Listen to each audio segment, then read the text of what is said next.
a good thing, because through challenge we grow. I've been to many inspirational talks over the last few days, and it's been one of the resounding messages, actually, that people are grateful for their challenges, grateful for the moments that really broke them for a minute, because then they got back up and they felt stronger than before.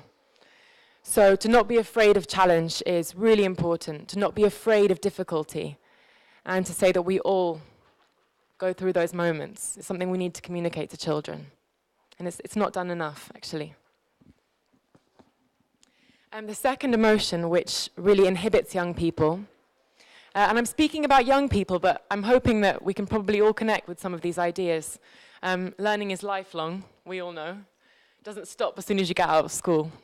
So this second emotion I'd like to talk about is feeling quite alone.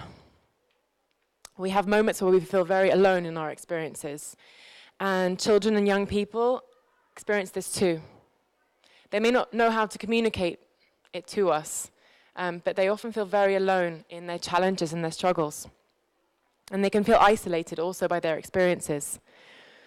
So education, through systems and through our conversations, must normalize these feelings of feeling alone sometimes, and encourage us to be compassionate in these times of struggle.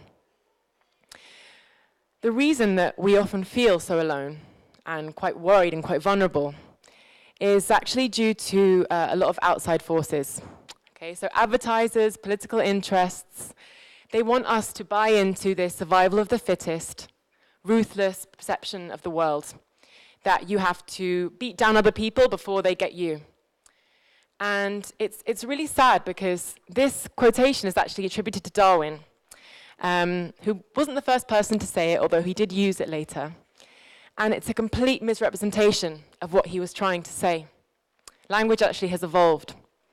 When he was talking about the fittest, he wasn't talking about necessarily the most aggressive or the strongest or the most violent. He was talking about the animals which were most adapted to their environments.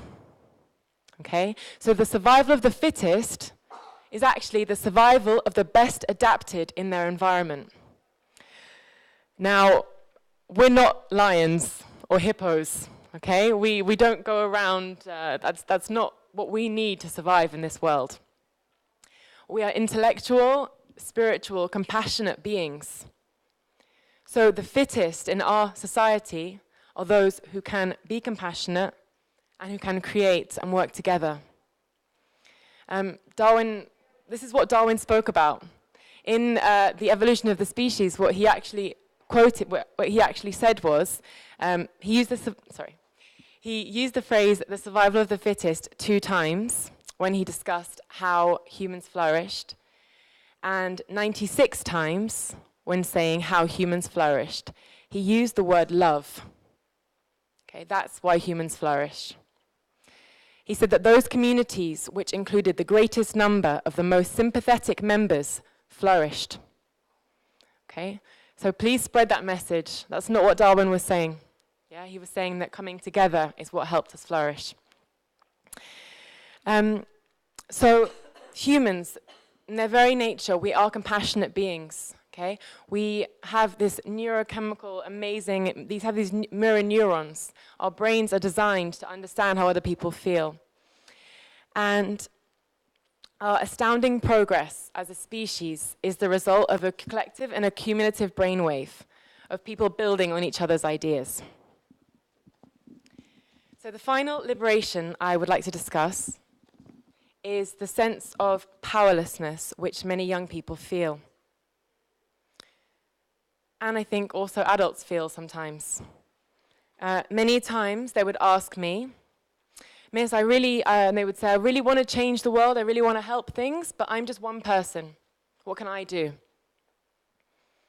It's a recurring theme actually as we go through the conference. We say, okay, people in this conference really want to change things, but we're just a small number. What can we do? There's so many big problems. This sense of feeling overwhelmed is actually quite a new phenomenon. It actually started in 1969, when man first went to the moon and took a photograph of the Earth from space. In that moment, we experience what geographer David Harvey calls the time-space compression. In that moment, we were able to see the whole Earth, and that's when we got the picture of the Earth. And in that moment, we started to imagine this simultaneous babbling, this constant chattering of stories. Stories happening all at the same time, overlapping, crossing, and that babble, those voices, became quite overwhelming for people. And I can understand why children often feel overwhelmed. And I think we all do, actually, experiencing that idea of so much happening at one time. But we can help students to become comfortable with the number and diversity of humans. We can help them from feeling lost and anonymous, and to utilize our human number and diversity as a positive thing. More than ever before, we have networks, connections, social media. Just look around you at this conference. It's all about connection, and more, that number becomes positive, not something to make us feel isolated. When students can recognize that they have an individual potential, that's when they start to really contribute in whatever way suits them. We need to reinforce that not everyone has to be a huge leader. Not everyone has to be famous. What we need to do is equally contribute in whatever way suits us. And now the short video, please. Thank you. So this video is, I saw it years ago, and I think it's just great, talking about leadership and how we all need to become part of the dance in whatever way suits us.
Transformed a lone nut into a leader.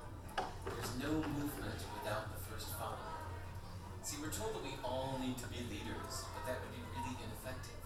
The best way to make a movement, if you really care, is to courageously follow and show others how to follow. When you find a lone nut doing something great, have the guts to be the first person to stand up and join in.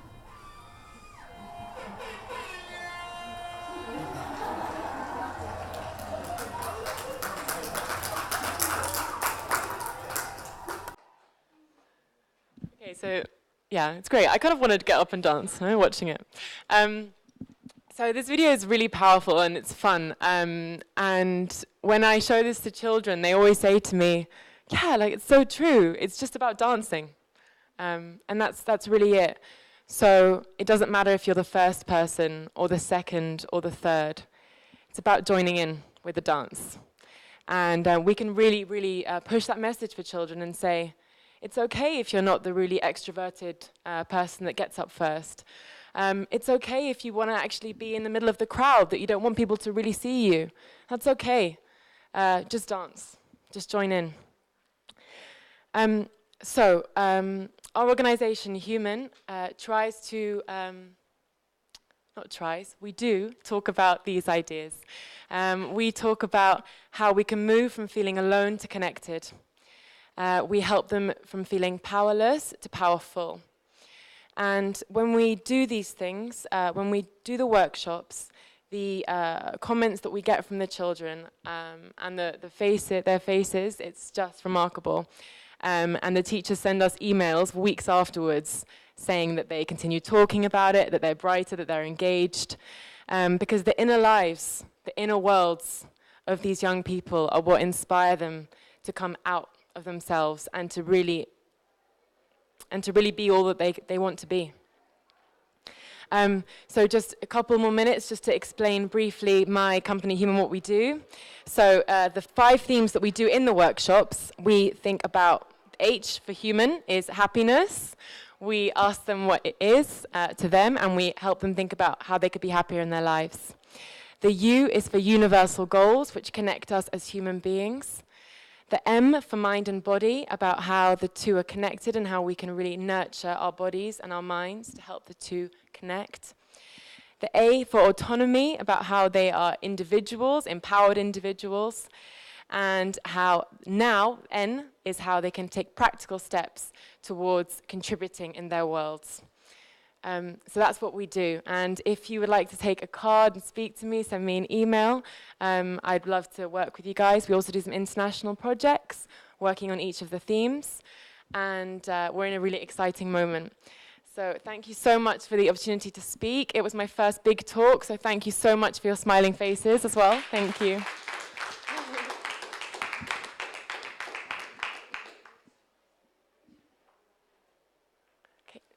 So if you have any questions, we'll come back to them at the end. I'm just going to pass the mic over. Thank you. Everything she has shared with us is exquisite. Carla, I wish that these came to me after they'd come to you, because I'm dealing with students 18 to 35 in California who